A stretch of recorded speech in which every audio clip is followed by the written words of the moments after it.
Students, bookkeeping and accountancy या विषयातील तिसरा चॅप्टर आपला सुरू आहे जर्नल. त्यातील पुढचं बघूया. काल आपण GST चं कॅल्क्युलेशन कसं करायचं ते बघितलं. त्याच्यामध्ये आपण CGST आणि SGST याचं कॅल्क्युलेशन बघितलं की समजा जर 28% GSTचं कॅल्क्युलेशन आपल्याला करायचं असेल तर आपण त्याला अर्ध वाटून घ्यायचं असतं. CGST आणि SGST हे काल आपण बघितलं.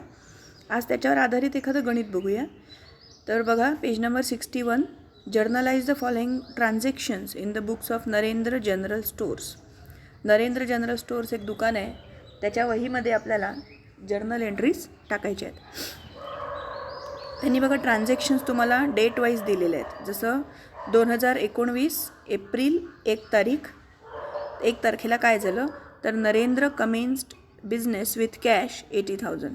म्हणजे नरेंद्रनी कमेन्स्ड म्हणजे सुरू केलं, स्टार्ट केलं, बिझनेस स्टार्ट केला कॅश घेऊन 80,000 कॅश घेऊन बिझनेस स्टार्ट केला 1 तारखेला.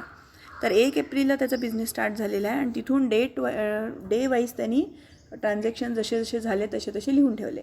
आता बघा इथे 1 नंतर तुम्हाला 2 तारीख नाही दिसत आहे, कारण 2 तारखेला काहीच ट्रान्झॅक्शन नसतील झाले, म्हणून त्यांनी 2 तारखेचं काहीच एंट्री केलेली नाही. सरळ डायरेक्ट 3 तारखेची एंट्री केली आहे. 3 तारखेची एंट्री आहे की purchased goods from Kiran 40,000 on credit. किरणकडनं त्यांनी उधारीवर गुड्स खरेदी केले, कच्चा माल खरेदी केला 40,000चा.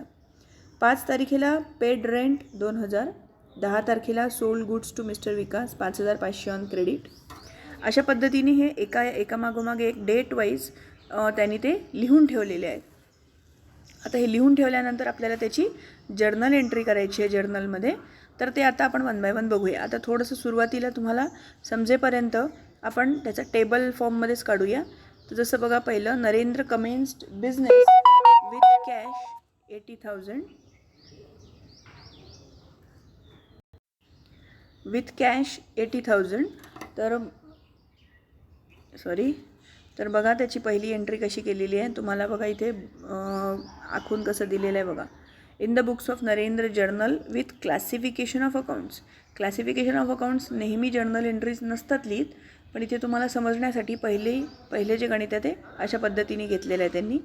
The date, particulars, types of accounts, LF, debit amount, credit amount. यामध्ये फक्त टाईप्स ऑफ अकाउंट्स आपले फक्त समजण्यासाठी तो कॉलम दिलेला आहे.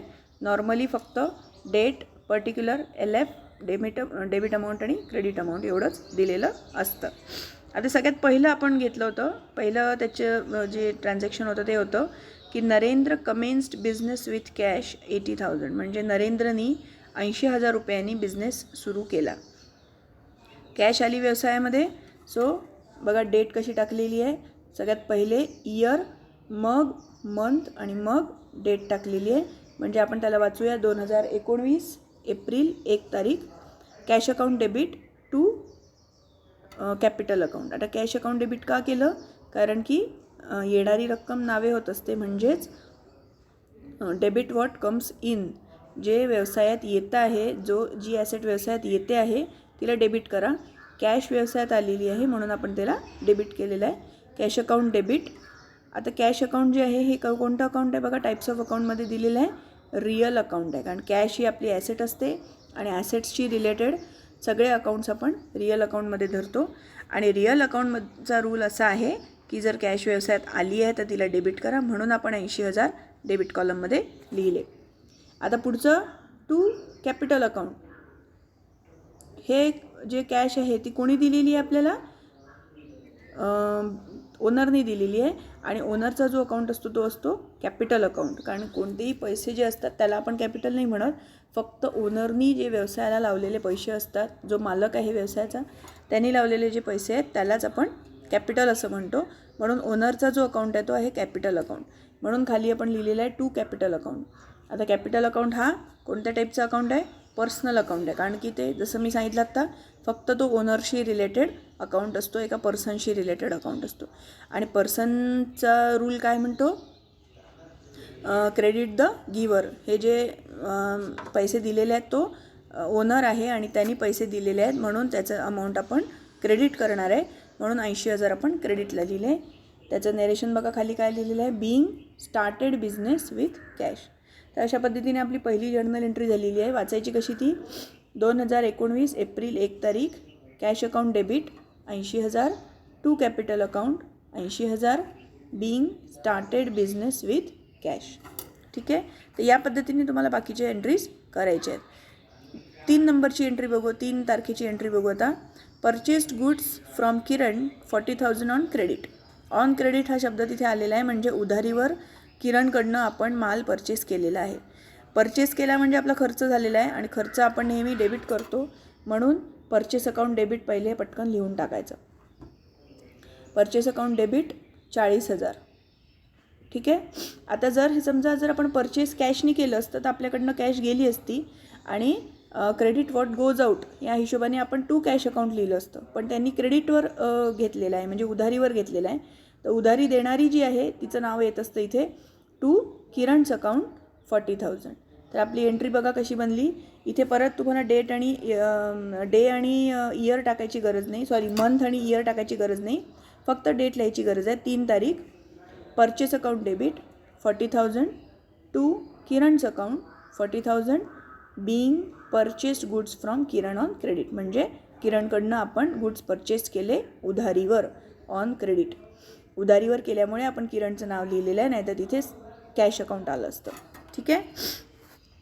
पुढचं बघूया 5 तारखेची एंट्री. Paid rent 2,000. भाडं दिलं आपण, त्याचं भाडं दिलं म्हणजे आपला खर्च झालेला आहे. तर बघा इथे 5 तारखेची एंट्री आपण बघूया.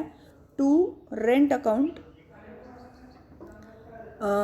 2,000 आणि रेंट दिल्यामुळे आपल्याकडची कॅश कमी झाली, दुसरा इफेक्ट कॅशवर येईल आहे.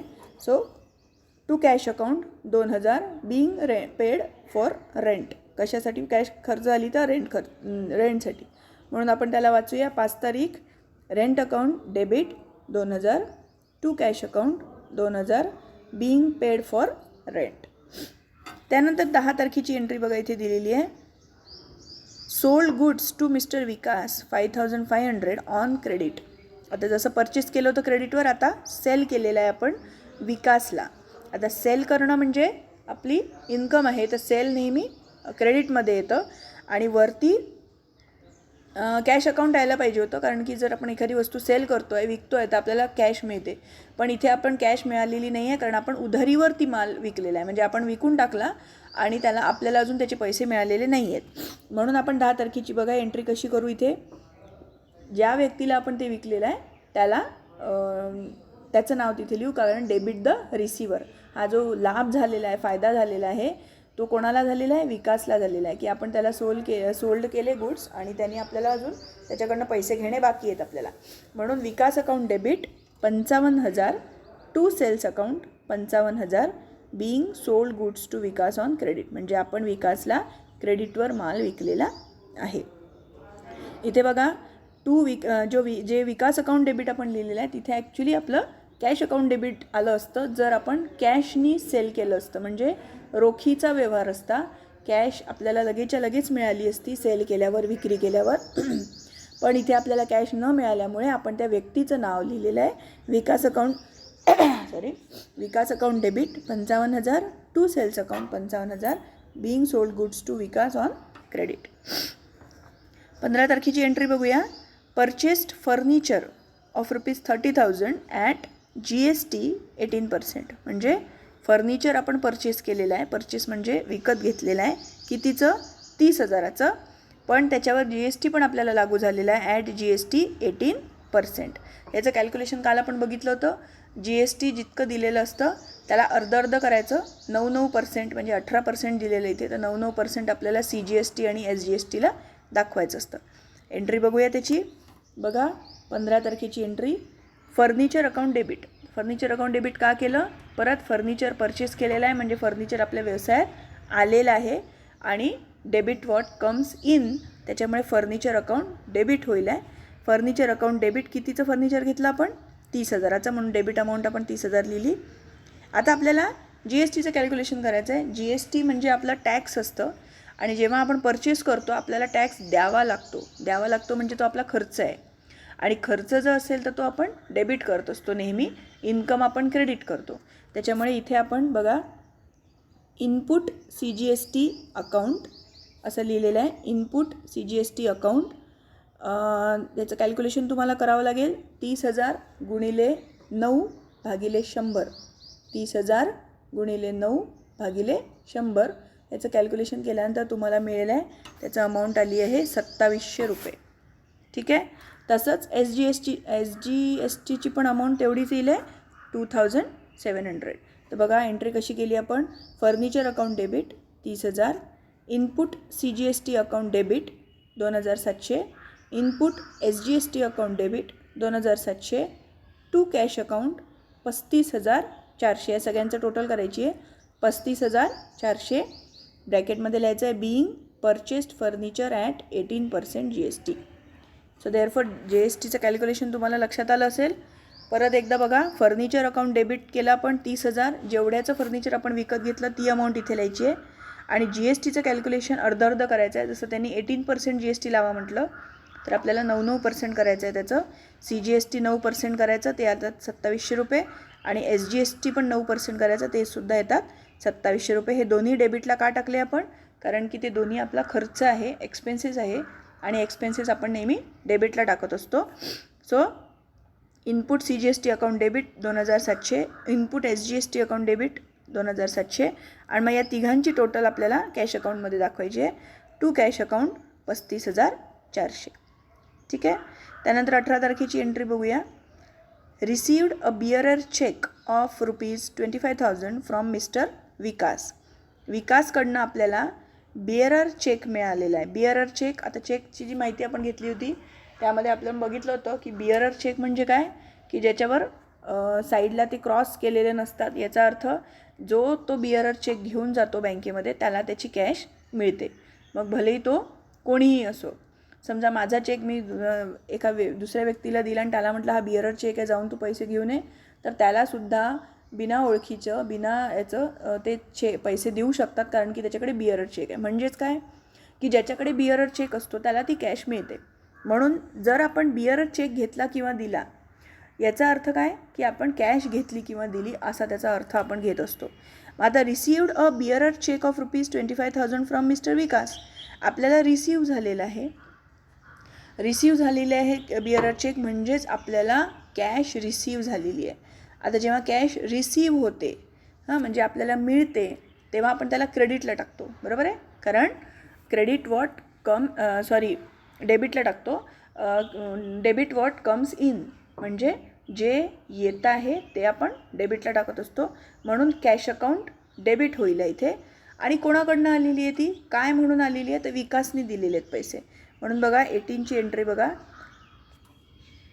Cash account debit 25,000 to Vikas account 25,000 being received bearer cheque from Vikas. आता इथे समजा बिअरर चेक असा जो वापर नसेल केलेला, क्रॉस चेक म्हटला असेल किंवा नुसतं चेक म्हटला असेल, तर तिथे तुम्हाला कॅश अकाउंट लिहायचं नाही, तिथे बँक अकाउंट लिहायचं. मग कारण की जर क्रॉस चेक असेल तर तो बँकेच्या अकाउंटमध्ये जमा होतो आणि ज्याचा तो अकाउंट आहे तोच ते पैसे काढू शकतो. पण बिअरर चेकचं तसं नसतं. बिअरर चेक ज्याच्या हातात असेल, ज्याच्या माध्यमातून आपण समजा जर तो चेक पाठवला त्याला ते पैसे मिळतात. म्हणून बिअरर चेकचा हिशोब आपण कॅशसारखाच करत असतो. तर हे शब्द थोडे लक्षात ठेवा. तर म्हणून आपण आता परत एकदा वाचून घेऊ. Cash account debit 25,000 to Vikas account 25,000 being received bearer cheque from Vikas. इथेच परत सांगते की समजा जर क्रॉस चेक असेल तर आपण कॅश अकाउंटच्या ऐवजी बँक अकाउंट लिहिलं असतं. त्यानंतर बघा काय लिहिलेलं आहे. Paid to Kiran by cheque of Dena bank 20,000. बघा परत सेम जशी त्या टाईपची आली की किरणला आपण देना बँकचा चेक दिलेला आहे. आता यांनी इथे बघा बिअरर चेक म्हटलेलं नाही आहे, याचा अर्थ हा क्रॉस चेक आहे, म्हणजे आपल्याला इथे बँकेच्या अकाउंटमध्ये तो जमा होणार. तर म्हणून आपण किरण अकाउंट डेबिट 20,000 किरणच्या अकाउंटमध्ये पैसे जाणार, म्हणून किरण अकाउंट डेबिट करू. To Dena bank account 20,000. देना बँकचा चेक असल्यामुळे तिथे नाव लिहू आपण. To Dena bank account 20,000 being paid to Kiran by cheque. ठीक आहे. देना बँक अकाउंट खाली का बरं आलं, कारण की आपण आपल्याकडनं पैसे किरणकडे गेलेले आहेत, म्हणजे आपल्या व्यवसायातून बाहेर गेलेले आहेत. क्रेडिट वॉट गोज आउट, म्हणून आपण देना बँक अकाउंट क्रेडिट केलं. ठीक आहे. आणि त्याच्यानंतर लास्ट एंट्री आहे मला असं वाटतं paid salary 5,000. Paid salary 5,000, salary आपण दिलेली आहे म्हणजे आपण खर्च केलेला आहे, पगार दिला आपल्या हा व्यवसायातील एखाद्या व्यक्तीला आपण पगार दिला आहे. सॅलरी नेहमी आपला खर्च असतो, सो सॅलरी अकाउंट डेबिट करतो, खर्च नेहमी आपण डेबिट करत असतो. Salary account debit to cash account 5,000 being paid salary आपण दिलेली आहे. तर अशा हिशोबाने हे पूर्ण जर्नल एंट्रीज तुम्हाला कंप्लीट करायचे आहेत. यामध्ये बघा टाईप्स ऑफ अकाउंट्स, जे तुम्हाला हा जो कॉलम दिलेला आहे हा नाही लिहिला तरी चालेल. जर तुम्हाला ते समजलं असेल की कसे हे नियम लावायचे आहेत आपल्याला, ते जर तुम्हाला समजले असतील तर तुम्ही direct date, particular, LF, debit amount आणि क्रेडिट अमाऊंट अशा हिशोबाने आखून हे गणित कंप्लीट करा.